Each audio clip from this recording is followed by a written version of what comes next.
Have you ever heard the phrase, "It's not cheating if"? Maybe you've said it yourself, or maybe your partner said it to you. It is one of those lines that can either be a funny little joke or the start of a very serious, very painful conversation. Today, we're diving deep into this gray area. What happens when your partner does something that feels like a betrayal, but they insist it's not cheating? We're going to explore the different definitions of cheating, why these situations happen, and most importantly, how to navigate them without completely destroying your relationship.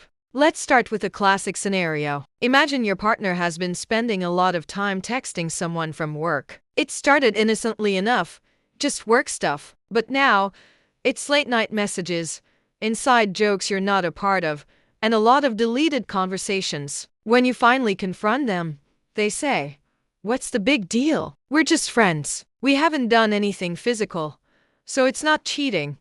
For the person on the receiving end, this feels like a punch to the gut. You feel hurt, betrayed, and confused. But for them, they might genuinely believe they haven't crossed a line. This is where we run into the first major issue. The definition of cheating isn't universal. For some, cheating is strictly physical. It's about intimate acts with someone outside the relationship. If that line isn't crossed, then in their mind, no foul has been committed. But for many others, and I suspect for a lot of you watching, cheating is much more than just physical. It's about emotional intimacy, secrecy, and redirecting the energy and connection that should be reserved for your partner to someone else. This is often called an emotional affair. It's when your partner starts sharing their deepest thoughts, fears, and triumphs with someone else. They seek emotional support and validation from this other person, effectively creating a bond that rivals or even replaces the one they have with you. And the secrecy is a huge red flag. If you have to hide your conversations or meetings from your partner, you're probably already in dangerous territory. So, why does this disconnect happen? Why would one person see it as a betrayal while the other sees it as harmless? A lot of it comes down to unspoken expectations and a lack of clear boundaries. When you first get into a relationship, you're usually excited about the fun stuff, dates, getting to know each other, the romance. You don't typically sit down on the third date and say, "Okay, let's define cheating. Is flirting okay? What about having a secret online profile? How about lunch with an ex?" Because we skip this crucial conversation, we often operate on assumptions. We assume our partner shares our same values and definitions of fidelity. When their actions don't align with our assumptions, it feels like a deliberate betrayal. But from their perspective, they might not have even known there was a rule to break. They might genuinely believe that as long as they aren't physically intimate with someone else, their actions are perfectly fine. Another reason this happens is what we could call micro-cheating. This is a term for smaller, seemingly insignificant actions that can blur the lines of fidelity. Things like constantly checking an ex's social media, having a secret dating app profile just for fun, or downplaying your relationship status when talking to someone attractive. Individually, these acts might seem small. Your partner might say, "It's just a like on a photo, relax," or "I was just being friendly."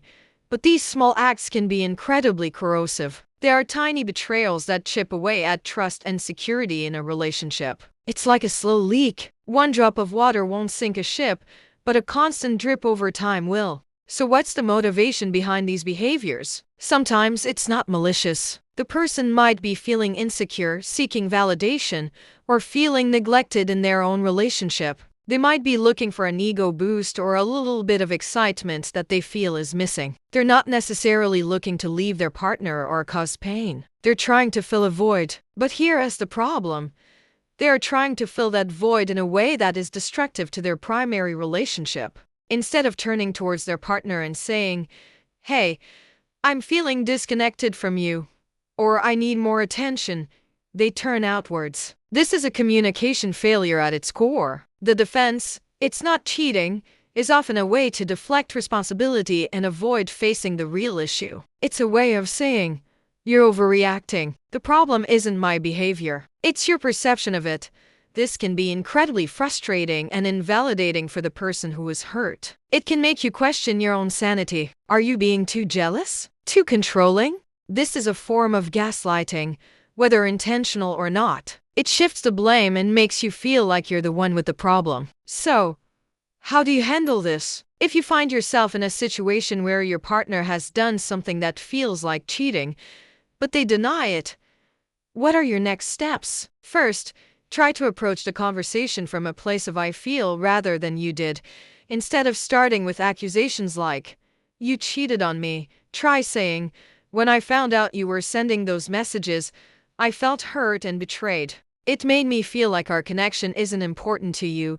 This frames the conversation around your feelings, which are undeniable, rather than a debate over a definition. Your partner can argue about the definition of cheating, but they can't argue with how their actions made you feel. Second, this is the time to have that conversation about boundaries that you probably should have had a long time ago. It's time to get specific. What is okay and what is not okay in your relationship? This isn't about creating a giant list of rules to control your partner. It is about coming to a mutual understanding of what makes both of you feel safe and respected in the relationship. You might agree that having lunch with a coworker is fine, but late-night one-on-one texting is not. You might agree that it's important to always be open about friendships outside the relationship. The goal is transparency and agreement. Third, you need to listen to your partner's side of the story, even if it's hard to hear. Try to understand their motivation without necessarily excusing their behavior. Did they feel lonely? Were they seeking validation?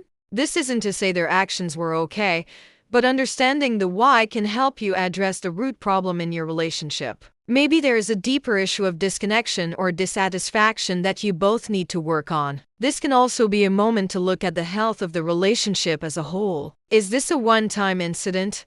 A misunderstanding that can be corrected? Or is this part of a larger pattern of disrespect and secrecy? If it's a pattern, you have to ask yourself some hard questions about whether this relationship is truly meeting your needs. You can't force someone to respect you or your boundaries. If they consistently cross lines and then deny it or blame you for being upset, that's a massive red flag. In these situations, couples therapy can be incredibly helpful. A neutral third party can help facilitate these difficult conversations, help you both understand each other's perspectives, and give you tools to rebuild trust. Rebuilding trust after a betrayal, even when it's not cheating betrayal, is a long and difficult process. It requires the person who broke the trust to be completely transparent, patient, and willing to do the work to make their partner feel secure again. This could mean offering full access to their phone for a period, cutting off contact with the other person, and consistently checking in with their partner. It's a heavy lift, but it's what's required to repair the damage. Ultimately, the label of cheating is less important than the impact of the action. Whether you call it cheating, micro-cheating, or a boundary violation, the result is the same: a break in trust and a deep sense of hurt. A healthy relationship is built on a foundation of trust, respect, and open communication. When one person's actions undermine that foundation, it doesn't really matter what they call it. The damage is done. The path forward involves acknowledging the hurt, taking responsibility, and committing to a new set of shared agreements about what it means to be faithful to one another. And for the person who was hurt, it's about deciding if you can and want to rebuild that trust. It's okay if you can't. Your feelings are valid. You have the right to feel secure and prioritized in your relationship. Don't let anyone convince you that your pain is an overreaction just because their behavior doesn't fit their narrow definition of cheating. Trust is the currency of a relationship, and it should be protected by both people. So what do you think? Where do you draw the line? Let me know in the comments below. I'm really curious to hear your stories and perspectives on this. Every relationship is different, and there are no easy answers here. Thanks for watching and for being part of this important conversation. If you found this helpful, please give it a like and subscribe for more content about navigating the complexities of modern relationships. See you next time.